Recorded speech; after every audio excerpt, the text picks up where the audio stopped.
to the weight.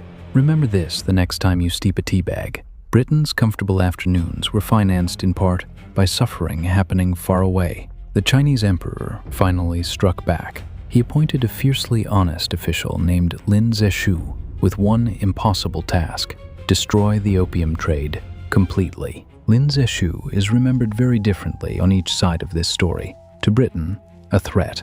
To China, still celebrated today as a national hero. In a bold raid at Humen, Lin's forces seized and destroyed more than 2 million pounds of British opium, dissolving it into the sea.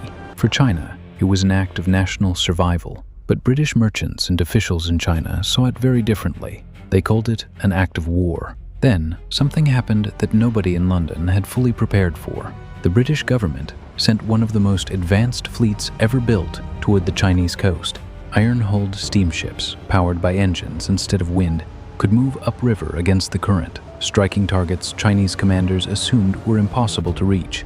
Chinese coastal forts, built to repel wooden warships from centuries earlier, simply could not answer weapons this fast, this accurate, or this new.